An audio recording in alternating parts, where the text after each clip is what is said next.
Bapak Ibu sekalian, kita tidak boleh sembarangan menganggil orang itu kiai. Ada standarnya orang jadi kiai. Lah kalau kiainya kayak saya ini semua halal, tidak ada yang haram.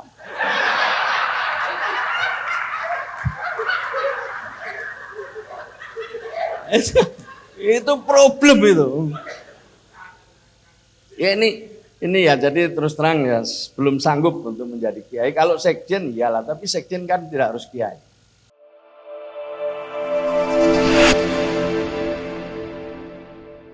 Assalamualaikum warahmatullahi wabarakatuh. Bismillahirrahmanirrahim. Alhamdulillahirabbil alamin. Wassalatu wassalamu ala asrafil anbiya wal mursalin wa ala alihi wa sahbihi ajma'in, amma ba'du. Segenap para kiai, para alim, para guru, para sepuh yang hadir, kita doakan mudah-mudahan panjang umur, sehat. Segenap Bapak Ibu, saudara-saudara sekalian, khususnya tamu kehormatan kita, Wakil Gubernur Jawa Timur. Saya dulu pernah 10 tahun seperti Bapak.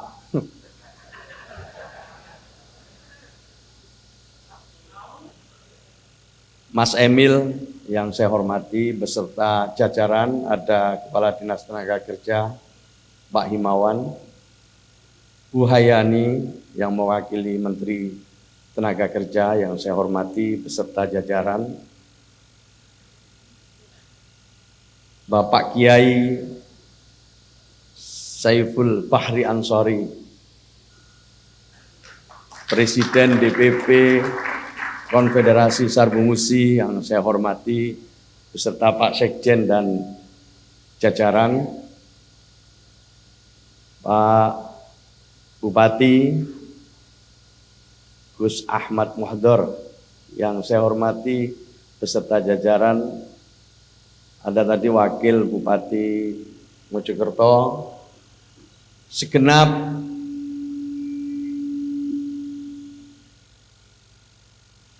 tamu dari konfederasi lain yang kita hormati, sebagian diantaranya kita juga dulu sering bertemu. Teman-teman peserta Kongres Akbar, hadirin hadirat sekalian yang saya muliakan.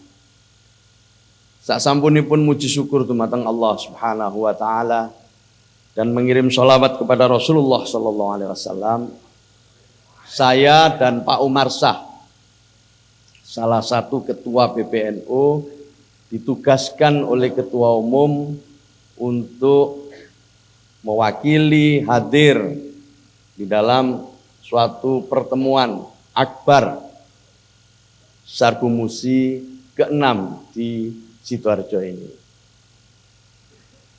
Sebelum berangkat tadi saya tanya, apa pesan yang perlu saya sampaikan? Karena tugas saya cuma mewakili. Kata beliau, wis opo ae yang bisa disampaikan tolong disampaikan, terutama sing sampean delok ndek kono. Apa yang sampean lihat di situ, itulah yang saya sampaikan. Itu amanatnya ketua umum kepada saya. Pertama yang saya lihat di sini adalah mimbarnya. Iki kok milih mimbar duri karepe apa? Tadi yang baca Quran Masya Allah setengah mati tuh. Dari tempat saya tuh mek ketok jilbab tok. Ini Gus nomor cici tak delok iki dhisik iki. Karepe apa? Cita-citai panitia apa iki? Gawe mimbar setinggi ini itu apa ini dulu ini yang saya pikir mulai tadi itu. Apa maksudnya? Oh, saya masih belum dapat jawaban, tapi kira-kira tadi dia mau pamer bahwa Sarbu Musi sekarang ada kamera, ada layar lebar. Jadi masuk gak iso ketok teko ngarep, iso disoting teko pinggir. Nah, bisa dilihat di layar. Itu kira-kira juga ngeraba-ngeraba saya. Tapi bahwa Sarbu Musi sudah melek teknologi dan menggunakan teknologi dalam pertemuan ini. Itu kira-kira saya. Yang kedua yang saya lihat foto yang ditayangkan ini. Coba, sampean balik mana coba foto-foto yang sampean tayangkan. Balik no mas, tolong mas. Nah ini loh. Aku bingung aku kan. Mau menerjemahkan ini apa mulai mau karepe apa? Panitiai karepe apa ya sih? Meraba-raba ini. Ya akhirnya kita punya kesimpulan masing-masing lah ya. Aku geraya-geraya Mbak Emil, maksudnya apa ini foto ini? Ya ini kalau lihat foto ini kan pembiayaan udah beres sebenarnya.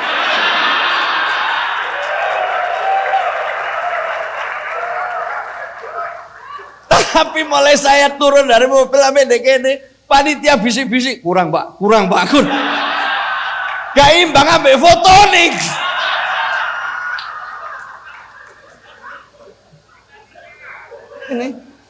Ini cara iki semua ngeraba-raba sebenarnya maunya apa sama saya juga ngeraba-raba. Pak Wagub ini mulai mau ini apa ini kok foto saya kok enggak ada nih.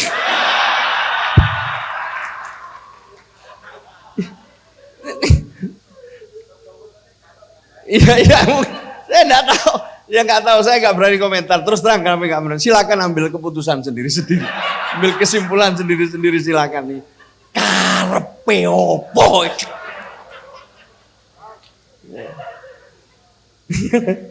Guyu, Pak peserta lho kudu guyu santai. Ya. Bapak Ibu sekalian yang hormati, ya terserah lah itu karepe panitia, terserah siapa yang mau ditempelin di situ. Tapi satu yang saya pahami, ini alasan kenapa Saiful Bahri Ansori tidak naik panggung. Karena sebagian yang foto di sini semua diwakilkan. Ya. Ini ya tinggal Pak Bupati aja tadi yang tidak diwakil, yang lain diwakilkan. Nah, karena yang lain diwakilkan dia tidak mau naik. Dia juga mewakilkan kepada Pak Jazim yang saya tahu itu salah semua itu. Maksudnya Pak Saiful nggak seperti itu maunya sendiri. Iya wis tak pastikan itu maunya sendiri. Sebab Pak Saiful nggak sempat bisik-bisik sama dia. Salah ya aku dikongkon munggah. Habis itu kita dikerjain dari awal sampai akhir dipanggil Kiai Haji. Saya jadi ingat abahnya Gus Mudar ini. Bapak Ibu sekalian, kita tidak boleh sembarangan menganggil orang itu kiai. Ada standarnya orang jadi kiai. Lah kalau kiainya kayak saya ini semua halal, tidak ada yang haram.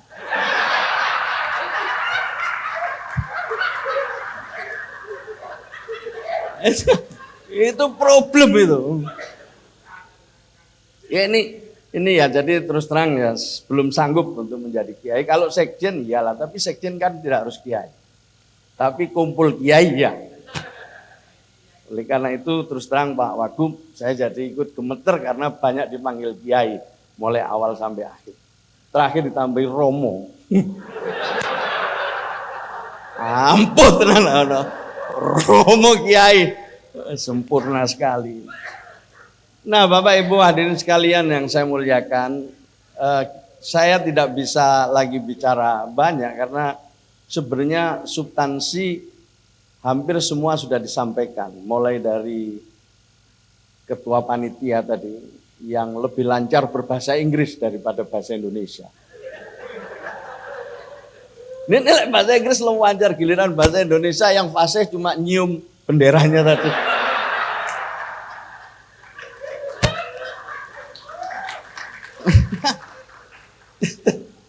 Ya, dia paham betul urusan buruh, dia mengerti betul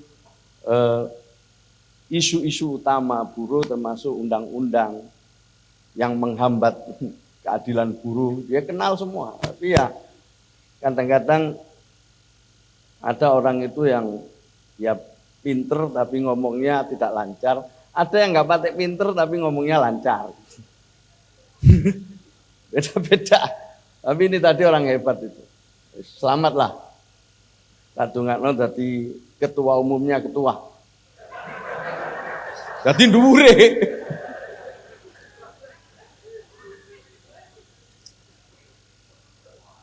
Tadi juga apa yang disampaikan Pak Bupati ya. Paling enggak mengingatkan kita tentang sejarah lahirnya Sarbu Musi di Tulangan beberapa tahun yang lalu. Memang Bapak Ibu sekalian, dulu berapa? 2 juta. Dulu 2,5 juta gitu kan. Kemudian simpatisannya 25 juta. Cuma yang paling penting yang bayar iuran berapa. Itu deh gitu itu. Aslinya kelihatan di situ itu, Bapak Ibu sekalian. Yang bayar iuran itu berapa? Sama dengan saya itu nggak mau amplopnya. Yang penting isinya. Kalau saya bukan isinya, berapanya itu. Nah, Bapak Ibu sekalian, ya itulah perjuangan Sarbu Musi dan lahir memang dalam perjuangan politik. Ya memang lahir di dalam perjuangan politik. Sarbu Musi itu ya perjuangan politik menjadi alatnya para ulama, para kiai. Nah, NU itu aslinya adalah lahir untuk urusan-urusan agama. Itu yang utama. Yang utama melayani masyarakat dalam urusan agama. Dalam perkembangannya kemudian macam-macam. Lebih-lebih ketika NU jadi partai politik, banyak organisasi-organisasi otonom yang menjadi alat politiknya kiai dalam rangka untuk mengkampanyekan yang utama adalah ajaran-ajaran para ulama, para kiai-kiai Nahdlatul Ulama. Nah, untuk itu ini perlu disadari memang ya perjuangannya perjuangan politik, dan politik itu ada perubahan-perubahan. Ada dinamika yang setiap zaman itu berbeda-beda tantangannya.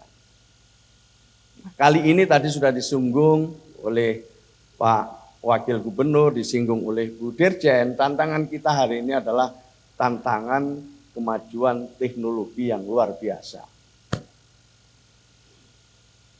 Kira-kira yang paling contoh sederhananya begini, Pak. Kita kredit mobil sekarang. Sekarang kita kredit mobil. Beli gitu, Gus. Uang muka kredit 5 tahun, 4 tahun. Jangan-jangan kredit kita sudah lunas, mobil yang di jalan itu sudah mobil listrik. Jadi mobil konvensional yang gunakan bahan bakar itu kita belum lunas, tetapi yang sudah merajai di jalanan nantinya itu adalah mobil listrik. Kita masih ngomong kredit mobil, ini sudah berubah situasi dan kondisi kita. Tadi disinggung juga dengan bagus oleh Bu Dirjen sama Pak Wagub. Isu-isu buruh hari ini apa, terutama yang terkait dengan Omnibus Law. Saya agak sedikit kenal dengan teman-teman aktivis buruh dan kira-kira visi misinya seperti apa, bisa jadi kita semua paham. Yang pada intinya adalah ingin memperjuangkan hak-hak buruh. Supaya ada keseimbangan dan juga ada keadilan. Tadi disinggung oleh Pak Wagub dan Bu Dirjen. Kita coba, saya tidak mengikuti secara detail, tidak seperti dulu, Pak. Kalau dulu kan ada tripartit, ada Dewan Pengupahan. Ini Pak Himawan, beda dengan sekarang, undang-undangnya udah berubah. Ya, jadi saya juga nggak bisa mengikuti secara langsung, tapi dulu saya selalu mengikuti setiap tahun. Sama dengan Pak Wagub ini mengikuti, tapi dulu dinamikanya tinggi. Karena yang namanya meningkatkan atau menaikkan upah, itu ada KHL lain-lain, hitung-hitungan, ada survei. Yang mewakili buruh survei dewe, yang mewakili pengusaha survei dewe. Habis itu ada lagi pertemuan tripartit, mari ngono gagal, ada lagi nego segala macam lah. Sampai pada akhirnya gubernur tanda tangan. Prosesnya dinamis sekali.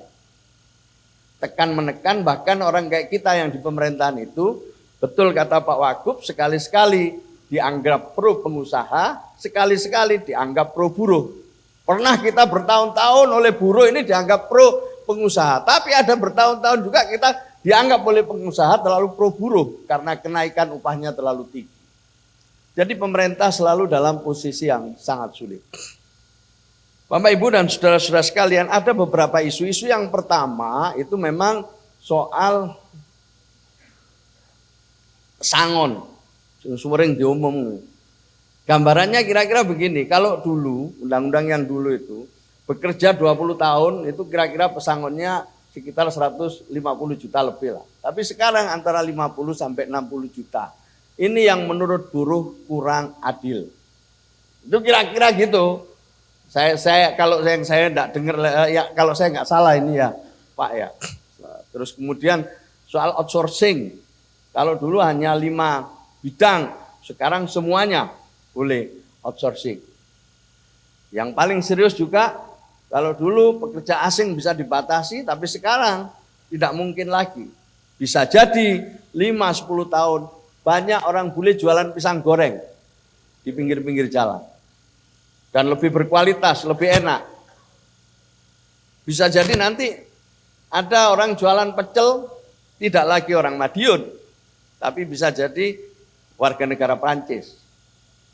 Itu prediksi, itu perkiraan dengan situasi dan kondisi hari ini. Maka itu buruh-buruh ini juga resah. Apa yang bisa kami jadikan perlindungan manakala masa itu terjadi? Banyak lagi lah yang lain, termasuk tadi subsidi upah atau subsidi upah di tengah-tengah kenaikan harga BBM. Tadi Pak Wagub menyinggung persoalannya adalah tidak semua buruh itu terdaftar di dalam BPJS Ketenagakerjaan. Bagi buruh, mereka menganggap itu baru 40% dari 100% buruh yang berhak mendapatkan itu. Itu versi buruh. Belum lagi nanti tentu versi pengusaha, ada versi juga pemerintah. Bapak Ibu sekalian yang saya hormati, ini isu-isu yang selalu mewarnai setiap tahun dan ini harus diperjuangkan juga oleh teman-teman. Tapi tadi juga diingatkan oleh Pak Jazim bahwa kita mesti menyikapi ini dengan bijak. Bijak dalam arti bahwa kita tidak bisa memaksakan apa yang kita mau, lebih-lebih tahun depan ini ada ancaman resesi. Ini bukan akan nanti. Jadi ancamannya resesi di tahun depan ini bisa jadi akan banyak pabrik yang tutup atau pindah ke tempat lain yang itu pada akhirnya harus PHK. Ini adalah hal-hal yang juga perlu kita perhatikan bersama-sama. Nah, maka itu saya tidak bicara panjang. Terakhir Bapak Ibu sekalian, apa yang harus dilakukan oleh Sarbu Musi ke depan? Dengan situasi yang serba tidak menentu ini. Maka yang paling penting pertama adalah Sarbu Musi konsolidasi ke dalam. Perkuat barisan, lakukan komunikasi dan pendidikan yang baik, sehingga teman-teman ini bisa memahami situasi lebih utuh, mendefinisikan keadaan lebih baik, dan juga kemudian mengambil langkah-langkah yang terbaik, baik secara sendiri-sendiri maupun bersama-sama. Ada situasi ke depan yang harus kita konsolidasikan untuk menghadapinya, khusus di dunia perburuan. Bapak Ibu sekalian, tadi disebut juga di dalam kesempitan ada kesempatan. Mari para buruh ini berpikir tidak hanya jadi buruh, sekali-sekali berpikir sebagai pemilik. Karena dunia modern memungkinkan semua sekarang ini menjadi owner, menjadi pemilik. Kalau buruh kita hanya pekerja, bagaimana kalau sewaktu-waktu kita berpikir di bawah bimbingan Pak Wagub, dikumpulkan dana dari manapun, dikelola oleh Sarbu Musi, iurannya banyak karena jumlah anggotanya tadi katanya banyak, kemudian membeli saham-saham yang memang sahamnya ini dipastikan membawa keuntungan bagi kita. Maka Sarbu Musi di sini bisa jadi owner dari sebuah pabrik atau dari sebuah company yang memang itu Bapak Ibu sekalian memastikan bahwa kita mendapatkan keuntungan yang lebih besar. Intinya di sini Pak Wagub, mari kita merubah cara berpikir. Para buruh Sarbu Musi, mari kita merubah cara berpikir kita. Sekarang model-model usaha itu model-model yang kolaborasi. Warung-warung banyak itu tidak hanya dimiliki satu orang, tapi dimiliki oleh begitu banyak orang. Jadi mari kita berpikir juga sebagai pemilik, sebagai owner, tidak hanya semata-mata berpikir sebagai pekerja. Ini yang saya titipkan kepada teman-teman Sarbu Muji, karena masa depan kita ini semua tidak menentu, termasuk masa depannya Wali Kota Pasuruan. Termasuk masa depan, semua ini tidak menentu masa depannya. Nggak ngerti cuaca ini terjadinya seperti apa karena hal-hal lain yang tadi sudah disebutkan. Mari teman-teman konsolidasi semua. Berpikirnya juga harus dibalik-balik. Kalau istilahnya Pak Wagub itu, mari kita berpikir anti mainstream. Itu Pak Saiful. Pak Presiden, ya itu Pak Presiden, ya siap-siap, tapi jangan diwakilkan Pak Presiden. Nah jadi Bapak Ibu sekalian, ini yang saya titipkan, kurang lebihnya saya mohon maaf yang sebesar-besarnya, saya hanya diberi mandat oleh Ketua Umum, kalau ada hal yang kurang, saya tentu mohon maaf yang sebesar-besarnya. Sebab sekarang ini memang harus hati-hati. Tidak boleh keliru. Kalau jadi sekjen PBNU ya tentunya mengurus NU, tidak boleh mengurus urusan yang lain. Tapi kalau jadi pengurus partai ya jangan keliru, jangan mengurus urusan yang lain pula. Ya, sing paham keplok, sing nggak paham nggak keplok. Jadi kalau sekjen NU ngurusi NU itu ya wajar gitu loh. Kalau sekjen NU ngurusi yang lain-lain itu nggak wajar, apalagi ngurusi organisasi-organisasi lain, apalagi ngurusi Muhammadiyah itu ya nggak menyambung gitu. Tapi yang biasa ngurusi partai ya jangan ngurusi NU. Assalamualaikum warahmatullahi wabarakatuh.